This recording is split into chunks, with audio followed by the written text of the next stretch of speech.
Kind of మైండ్లోకి strike అవుతుంది, right? Design చేసే ముందు పిల్లలు వాళ్ళ ఏజ్ ఎంత అండ్ దాంట్లో కూడా షేరింగ్ చేసుకుంటున్నారా లేదా, అదర్వైజ్ సింగిల్ సిబ్లింగ్ అన్నట్టుగా మనం ఒకటి ఆలోచించుకోవాలన్నమాట. ఫస్ట్ అవన్నీ రిక్వైర్మెంట్స్ తీసుకున్న తర్వాత అప్పుడు డిజైనింగ్ స్కీమ్కి వెళ్తాం అనమాట. డిజైనింగ్ స్కీమ్కి వెళ్ళేటప్పటికి రూమ్ ఎంత చిన్నదైనా అవనండి, ఎంత పెద్దదైనా అవనండి, దాన్ని మొత్తం డిజైనింగ్ స్కీమ్లో తీయడమే మన మెయిన్ కాన్సన్ట్రేషన్ అనమాట. It's a sharing bedroom. నేను చూపించే బెడ్రూమ్ ఒక షేరింగ్ అండి, బాయ్ అండ్ గర్ల్. నేను యాజ్ ద ఏజ్ మెన్షన్ అనమాట. వాళ్ళిద్దరికి ఎలాగ నేను సపరేట్గా అంటే వాళ్ళిద్దరు కూడా కన్విన్స్డ్గా అయ్యి ఇద్దరు వాళ్ళకి దెబ్బలాడకుండా వాళ్ళ ఇష్టంగా డిజైన్ చేసింది చూద్దాం. ఓకే, సో అపర్ణ ఇది యాక్చువల్గా స్టార్ట్ చేసేటప్పుడు ఇది డోర్ అనమాట. ఈ డోర్ ఇలా ఓపెన్ అవుతుంది, ఈ ఎక్స్ప్రెషన్ చూడండి, ఓ అన్నట్టుగా, అంటే ఈ కార్కి తగిలింది ఓ అన్నట్టుగా నాడీ ఎక్స్ప్రెషన్ ఇస్తుంది. ఇది పెయింటింగ్ అనమాట. ఈ పెయింటింగ్ వాల్ మీద ఇచ్చాం. ఓకే, ఇది పెయింటింగ్ కాకపోయినా కూడా ఇది like we had done painting. ఎందుకంటే ఎప్పుడైనా మనకు కావాల్సి వేరే ఏదైనా పెయింటింగ్ చేయొచ్చు. ఒకవేళ మీకు పెయింటింగ్ అవన్నీ కాదు వద్దు అంటే కూడా మీరు వాల్ పేపర్లో కూడా తీసుకోవచ్చు. So this is a cartoon effect. ఇక్కడే కాకుండా దీంట్లో ఇక్కడ ఏం చేసామంటే చూస్తున్నారు కదా Aparna, we had divided the bed into bunk bed. అది కూడా జనరల్ బంక్ బెడ్ కాకుండా we had taken it as a కొంచెం డిజైనర్. ఈ డిజైనర్ టైప్లో కూడా ఇక్కడ చూస్తున్నారు కదా, ఇప్పుడు కింద వాళ్ళు like I have separated this for girl. ఇక్కడ కింద ఏంటంటే లైటింగ్స్ కూడా ప్రొవైడ్ చేశాను అండ్ ఇక్కడ కొన్ని హుక్స్ ఇచ్చాను అనమాట. ఈ హుక్స్ దేనికంటే you can have some teddy bears లేకపోతే ఏదైనా చిన్న ఉంటాయి కదా సాఫ్ట్ టాయ్స్, అవన్నీ హ్యాంగ్ చేసుకోవచ్చు. అండ్ ఇప్పుడు తనకు కావాల్సింది ఏంటంటే ఫెయిరీస్, ఏమైనా స్టిక్కర్స్ ఉంటాయి అవన్నీ అతికించుకోవచ్చు. అండ్ ఈవెన్ బెడ్ స్ప్రెడ్స్ కూడా like is like a fairy type అన్నమాట. అండ్ తనకి కావాలంటే కర్టెన్ కూడా తను పెట్టుకోవచ్చు, తనకి ఎలా కావాలో తను డిజైన్ చేసుకోవచ్చు. అండ్ ఇక్కడ లెడ్జ్ కూడా ఇచ్చాం so that she can put Bobby dolls, ఏమైనా ఉన్నా కూడా she can design her self అనమాట. అండ్ పైన చూస్తున్నారు కదా, పైన బాయ్స్ యూస్ చేసాం. ఇట్ సైడ్ వచ్చి చూస్తే you will have Ben Ten stickers అన్ని అతికించేశారు.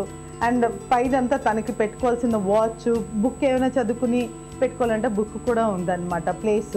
అండ్ ఆ ఫాల్ సీలింగ్ కూడా చూడండి, it has been design as per the కింద బెడ్ తగ్గట్టుగా డిజైన్ చేసాం.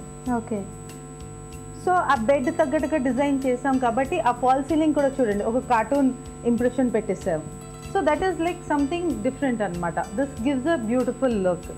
స్టేర్స్ కూడా పిల్లలకి మరీ అంత బయటికి రాకుండా తగలకుండా ఇట్ హస్ బీన్ ప్లాన్డ్ జాగ్రత్తగా ఏంటంటే పైకి ఎక్కేటట్టు.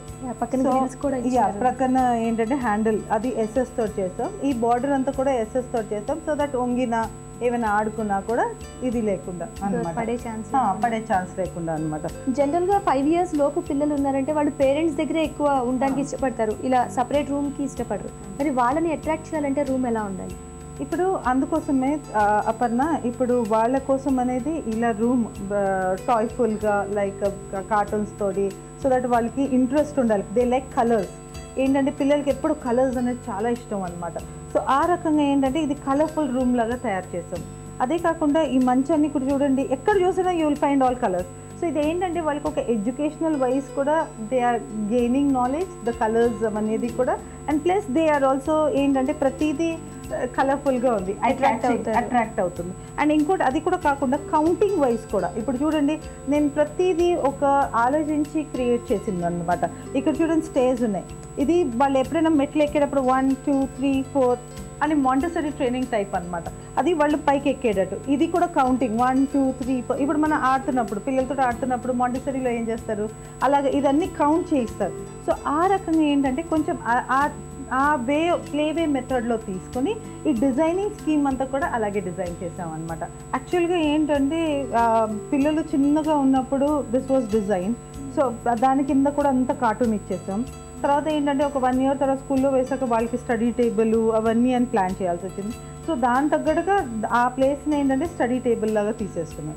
సో స్టడీ టేబుల్ కూడా ఎంత అంటే ఇద్దరుకి వచ్చేటట్టు, వాళ్ళకి మళ్ళీ కీబోర్డ్ టైప్ అండ్ మళ్ళీ సిస్టమ్స్ పెట్టుకున్న ప్రాబ్లమ్ ఉంది. And they have they drawer కింద ఏంటంటే స్కూల్ బ్యాగ్స్ ఏమైనా వచ్చేసినా వాళ్ళకి వచ్చేస్తాయి అనమాట. ఓకే, సో ఆ రకంగా. అండ్ ఇక్కడ కూడా షెల్ఫ్స్ ఫర్ ద బుక్స్ అన్ని పెట్టుకోవడానికి. ఇది కూడా ఏంటంటే చూస్తున్నారు కదా, ఇది Aparna this is for tube light. ఏంటంటే పిల్లలకి ఆ లైట్స్ అన్ని పెట్టేటప్పటికి వాళ్ళకి మళ్ళీ ఎవరైనా పడుకున్నారు అనుకోండి, చిన్నపిల్ల పడుకుంది, so he wants to study, so ఎవరికి ఇబ్బంది లేకుండా, ఎవరికి డిస్టర్బెన్స్ లేకుండా ఈ లైట్ ఉంది. అండ్ ఇదంతా soft board, magnetic board. And ఇది కూడా అంతా మ్యాగ్నెటిక్ బోర్డ్. ఏమైనా లైక్ టైం టేబుల్స్ ఉంటాయి, లేకపోతే ఏమైనా పేపర్స్ ఉంటాయి, ఇంపార్టెంట్ పేపర్స్, అవన్నీ ఏంటంటే మ్యాగ్నెటిక్ స్టిక్ చేసేసుకోవచ్చు. So it's something like this అనమాట. అండ్ ఈ పైన అంతా చూడండి దే ఆర్టిఫాక్ట్స్. లైక్ ఇక్కడ చూస్తున్నారు కదా, యూ హ్యావ్ దీస్ డాల్స్. ఇక్కడేమో 2 డాల్ఫిన్ డాన్సింగ్, అండ్ ఇక్కడేమో దే ఆర్ ప్లేయింగ్. ఇక్కడ చూస్తున్నారు కదా, these are like playing all చిన్న చిన్న క్యూట్ బొమ్మలన్నీ. ఇక్కడ వీళ్ళు డాన్స్ చేస్తున్నారు, and that is a fairy. And ఇది కాదు, యూ హ్యావ్ అన్ ఆర్టిఫాక్ట్. ఇప్పుడు ఆ ఫోటోగ్రాఫ్ చూస్తున్నారు కదండి, ఆ పెయింటింగ్ అది కూడా కిడ్స్ది యాక్చువల్గా. అది that is like a motive. దాంట్లోనే కిడ్స్ ఫోటోగ్రాఫ్ ఉంది, ఇన్బోస్డ్ ఫోటోగ్రాఫ్ అనమాట. సో ఏంటంటే every inch is kids place. So ఒక్కటి కూడా we didn't leave it that ఇది స్పేస్ కాదు అని కాకుండా every space is been taken space అనమాట. సో ఇప్పుడు అపర్ణ చూస్తున్నారు కదా, ఇది hers wardrobe, that is his wardrobe అనమాట. సో హర్స్ దాంట్లో కూడా ఇలాగ ఫేరీ యూజ్ చేస్తాం. తనకు నచ్చింది ఏంటంటే like dog, Mickey Donald, Donald Duck అలా ఉంది. అండ్ దీనికి కూడా actually we had provided lights. ఇదిగోండి ఇలాగ లైట్స్. సో దట్ లోపల వార్డ్రోబ్ది కూడా you can easily see. So ప్రతి ఒక్కటి కూడా చూస్తే ఒక కిడ్స్ బెడ్రూమ్ డిజైన్ చేయడం అంటే it's not an easy point. Sudha గారు, జనరల్గా కిడ్స్ ఎలాంటి కలర్స్ ఇష్టపడతారు? అంటే చిల్డ్రన్ బెడ్రూమ్లో ఎక్కువ ఏ కలర్స్ యూజ్ చేస్తారు? చిల్డ్రన్ బెడ్రూమ్ అనేటప్పటికి కిడ్స్కి ఫస్ట్ మనం అడగాల్సింది ఏంటంటే కిడ్స్కి వాళ్ళకి ఏ కలర్ ఇష్టం, దాన్ని బట్టి మనం డిజైన్ చేస్తాం. సో ఇప్పుడు వాళ్ళకి ఏమైనా ఎల్లో కూడా నచ్చచ్చు, వాళ్ళకి ఏ కలర్ నచ్చినైనా సరే మనం దాని తగ్గట్టుగా క్రియేటివ్గా మిక్స్ అండ్ మ్యాచ్ చేసి చేయడం చాలా ఇంపార్టెంట్. ఇప్పుడు మీరు చూస్తున్నారు కదా, బేస్ కలర్ అంతా వైట్ తీసుకున్నాను, దాంట్లో నేను కలర్స్ అన్ని ఇంప్లిమెంట్ చేశాను ఇక్కడ. So the same thing. So anyone can like any colour. ఇప్పుడు వాళ్ళు కన్ఫ్యూజన్లో ఉంటే ఇలా కలర్ఫుల్గా చేయొచ్చు, లేదు అంటే కొంచెం ఒక 10 years వరకు వచ్చేటప్పుడు దే ఫీల్ బోర్డ్, ఏంటి ఇలాగే ఉంది అన్నట్టుగా ఉండకుండా వి చేంజ్ ద కలర్స్ అనమాట. వాళ్ళ టేస్ట్కి తగ్గట్టు మారిన దాన్ని బట్టి చేస్తుంటారు. ఎగ్జాక్ట్లీ. థ్యాంక్ యూ సుధా గారు. మా సక్కులకు కిడ్స్ బెడ్రూమ్కి సంబంధించి చాలా విలువైన అమూల్యమైన విశేషాలు చెప్పారు. Thank you very much. Welcome.